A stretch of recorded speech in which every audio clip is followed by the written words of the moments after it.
আমাদের অভিজ্ঞ কৃষক যিনি এই ক্ষেতটা রোপণ করছে, এখানে অন্য কোনো আবাদ হয় না। ইনি কিভাবে এই বাগুন ক্ষেত লাগালো, এর সাথে দেখেন সুন্দরভাবে এখান দিয়ে দেখেন আলু রোপণ করছে। আর আগে তো দেখালামই। তো এনাকে পুছ করবো তাহলে কিভাবে এই বুদ্ধি আসলো যে এখানে বাগুন লাগানো যাবে। মাইক্রোফোনটা আমি আপনাকে দেই। তাহলে এখানে কিভাবে বুঝলেন যে এখানে মানে বাগুন লাগানো যাবো? ফেসবুকে এখন দেখে মানে আমরা আরম্ভ করছি। তো এর আগে কি কি আবাদ করছেন? এর আগেও করছিলাম টমেটোর, লাউ, কুমড়া, মিঠা লাউ, হুম, নানান সবজি নানান ভ্যারাইটিস। সবজি। মানে নিত্যদিনের যেগুলা বস্তুর প্রয়োজন সেইগুলো। সেইগুলাই। হ্যাঁ, হ্যাঁ। তো এখানে কত গাছ আছে? গাছ মোটামুটি 400-500 বেশি হবো। ৪-৫০০ বেশি বাগুন গাছ খালি। বাগুন গাছ। আর বর্তমানে ওখানে দেখলাম মরিচ। মরিচগুলো কি নাম মরিচ, বলে? ভূত মরিচ। ভুট মরিচ। ভূত, ওটা কি করে মানে ওটা আচারের। আচারের জন্য? আচারের এগুলা কি বিক্রি করবেন না বাড়ির জন্যই? বিক্রি হ্যাঁ। তো এই যে বাগুন গুলা যে আছে, হুম, বাগুন গুলা তো মনে হয় প্রচুর ফলন হয়। তো হয়। এই এই বাগুন বর্তমান গুলা দাম নাই না এখন। এখন দাম কত চলছে? 20 টাকা, 25 টাকা। সামনে রোজার মাস আসছে। হ্যাঁ, ইনশাল্লাহ আরো দাম বাড়বো। তো এই যে এখানে যে জমি দেখতেছি, নতুন হ্যাঁ, করে জমি রাখছেন, এই হ্যাঁ। জমিতে কি করবেন? আশেপাশেও দেখছি আরো বহুত জমি হাল হইছে। আশেপাশে ভেন্ডি করব, তারপরে টমেটোর করব গরম সিজনে, হ্যাঁ। আরো ঝিঙা করব। মনে হলো অল্প লেট হলো, কারণ রোজার মাস এসে গেছে, সামনে আহ, রোজার মাস।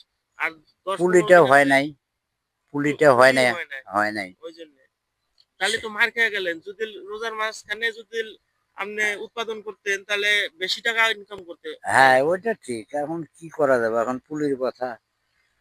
পুলি না হইলে তো আর কাম নাই না।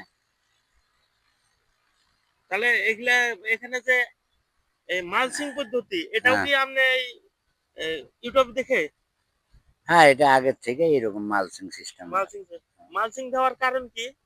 মালচিং দেওয়ার কারণটা হচ্ছে মানে মাটিটাকে ঠান্ডা রাখে, মাটিটা মাটি ঠান্ডা রাখে। ঠান্ডা রাখে, হ্যাঁ, রসালো করে রাখে, হ্যাঁ, যার জন্য এই এই ফলন কারণে। বেশি হয়। হ্যাঁ, এই কারণে মালচিং দেওয়া। মালচিং দেওয়া। মালচিং না দিলে এই যে মাটিটা শুকিয়ে গেছে। হুম। আর এটা কিন্তু শুকায় নাই, এখানে পাড়া দিতেছি নরম। হ্যাঁ, ওখানে নরম, মানে 2 সাইড দিয়ে জল দিলে পারে ওইখানে নরম হয়। এখানে যদি দেখায় এই জায়গাটাতে ফলন এক লগে বহুত কয়টা। হ্যাঁ, এই যে নতুন গাছ, একদম নতুন গাছে দেখেন হয়। কয়টা, একটা দুটো তিনটা, ওইদিকে আছে, এদিকে আছে। আছে কত গাছে, আরো একটা ফলন হয়েছে। 10টা 12টা। এই জায়গাটা যদি দেখাই, একটা বাগুন মোটামুটি 1 কেজি ওজন হয়েছে। 1 কেজি হবে না এটা? না, প্রায় ওটা 1 কেজির মতো হবো। 800 গ্রাম মতো হবে। এটা কি বেশি বেশির জন্য? হ্যাঁ, এটা বেশির জন্য দেখেন বিধান। 800 গ্রাম, ওই যে 1 কেজি আর 800 গ্রাম একই জায়গাতে একই, আছে। হ্যাঁ। কত মোটা দেখলেই বুঝতে পারবেন, বহুত বিশাল বড়। 800 700। এক একটা গাছে যদি 800 গ্রাম করে একটা বাগুনের সাইজ হয়, হ্যাঁ, তাহলে বুঝতেই পারছেন যে কতটুকু লাভ হবে বাগুন চাষ করতে। যদি আপনার বাড়িতে এমন জমি আছে তাহলে আপনি অবশ্যই এই ধরনের উদ্যোগটা নিতে পারেন।